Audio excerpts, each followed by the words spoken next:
Morning everyone. आज हम start करने जा रहे हैं हमारी 11th क्लास इंग्लिश की सेकंड पोएम है जिसका नाम है लेबोरनम टॉप और this poem is written by Ted Hughes. In this video I will tell you the summary of this poem, and in my next video I will give the textual explanation of this poem. Okay, let us start the summary of this poem.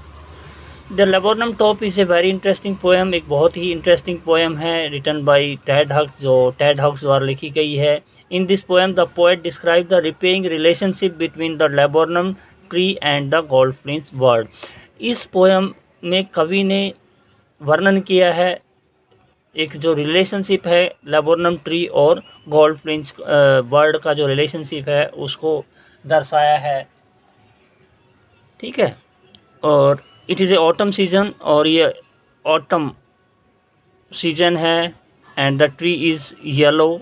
जो laburnum tree होता है it is a small tree with yellow leaves होते हैं इसके।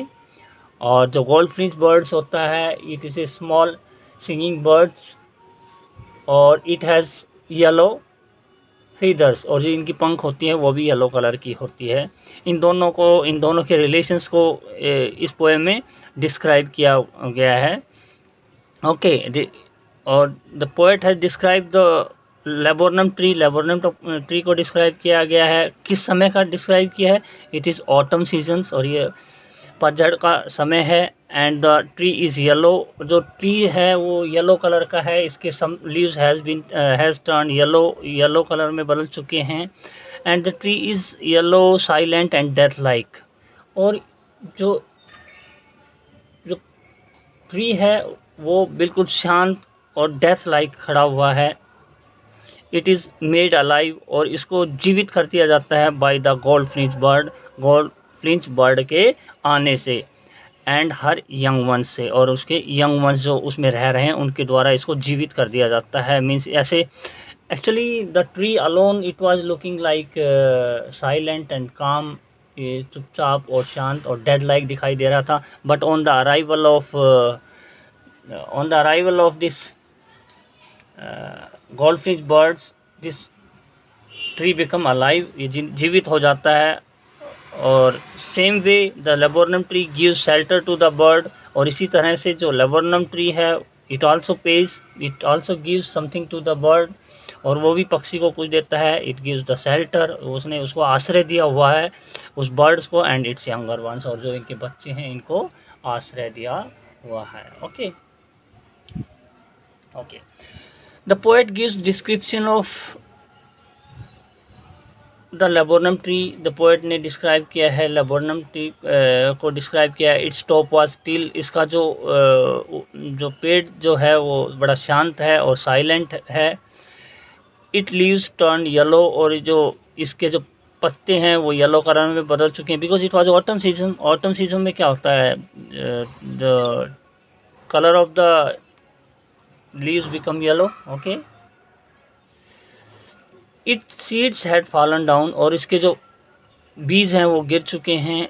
It was autumn season, और ये autumn season है। It was day time in the month of September, और सितंबर महीने का दिन का समय है।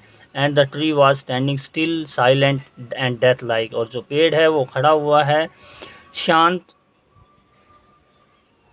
चुपचाप और डेथ लाइक दिखाई दे रहा है। ठीक है, एक goldfinch bird come on it, एक गोल्डफिंच जो पक्षी है वो उस पर आता है। The lifeless tree become alive by the arrival of this bird, और जो लेबोरनम ट्री जो अब तक लाइफलेस दिखाई दे रहा था, अब तक निर्जीव दिखाई दे रहा था, उस पक्षी के आने से ये जीवित दिखाई देने लग गया। ठीक है, she came to feed her young ones who were on the tree, और जो बर्ड है, गोल्डफिंच बर्ड है, ये इस पेड़ पर आया है टू अपने जो बच्चे हैं उनको खाना खिलाने के लिए, जो इनकी ब्रांचों में है, जो इनकी जो लेबोरनम टॉप की ब्रांचों में शेल्टर लिए हुए या रह रहे हैं। Okay, the tree was her shelter, और जो ट्री है ये उसका शेल्टर है। ओके, इसका घर है या आश्रय है, किसका? गोल्डफिंच बर्ड्स का एंड इट्स यंग वंस का, इनके बच्चों का।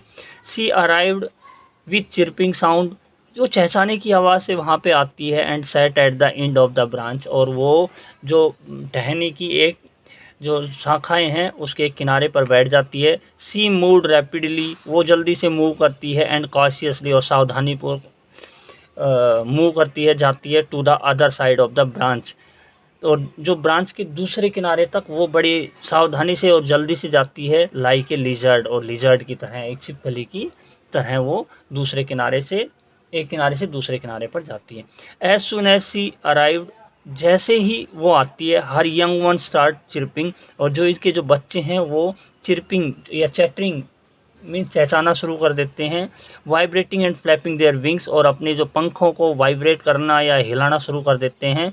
The sound produce by the vibrating and flapping of wings, और जो साउंड प्रोड्यूस हुई है, जो आवाज़ पैदा हुई है उन जो यंग वंस हैं उनके उनकी विंगों के वाइब्रेशन से, विंगों की फ्लैपिंग से जो बनी है।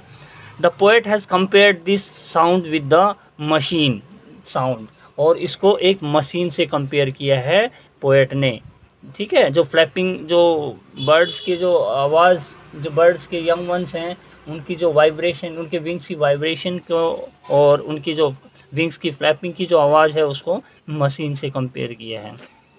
The tree which was silent still and death like, वह पेड़ the laburnum top which was silent, जो अभी तक साइलेंट था, स्टिल था, चुपचाप था, या डेथ लाइक था, बिफोर सम टाइम, जो कुछ समय पहले ऐसा था। Now it became alive and it trembles and shakes, अब ये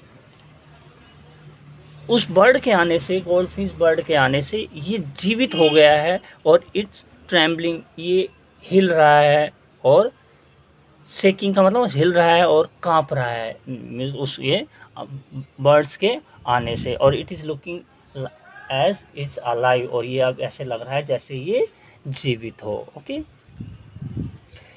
ओके, नेक्स्ट। आफ्टर फीडिंग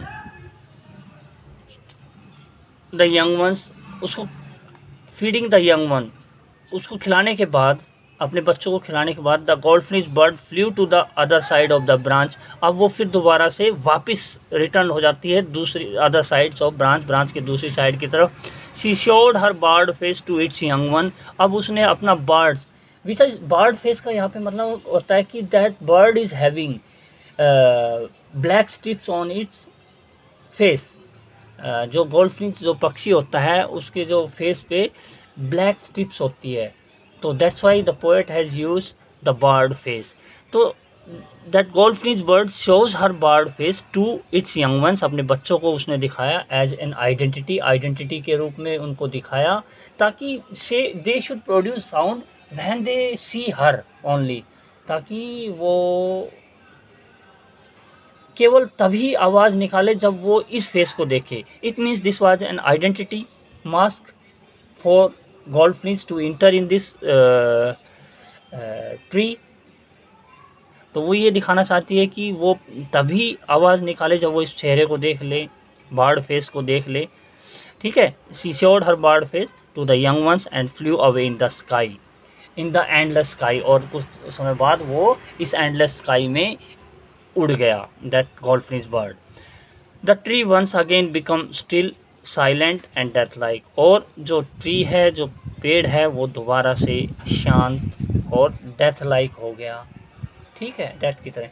तो before the arrival of the goldfish bird the tree was still silent and death like, शांत था, डेथ जैसा था बिफोर, उनके आने से पहले, गोल्डफिश बर्ड के आने से पहले। On the laburnum top, the laburnum top was silent still like death like. Okay, और after the and on the arrival of the goldfinch bird on this laburnum top, the tree become alive, जो tree है वो alive हो गया, जीवित हो गया, जिंदा हो गया।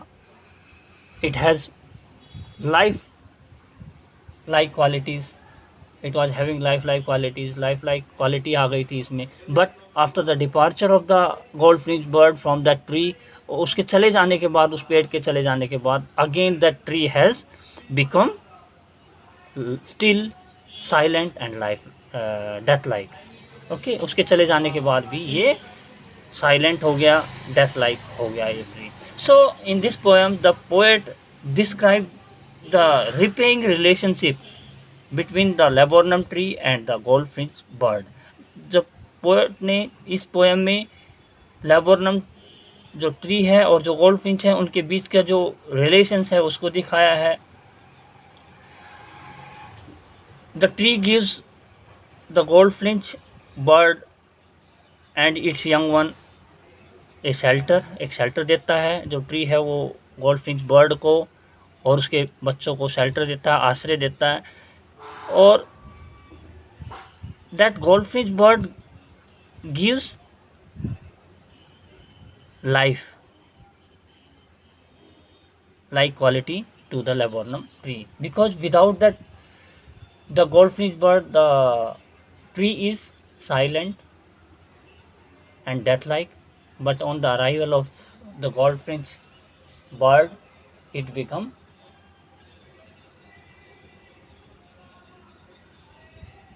alive. Okay, I hope you have understood it and you will be able to answer the question asked from this poem. Thank you.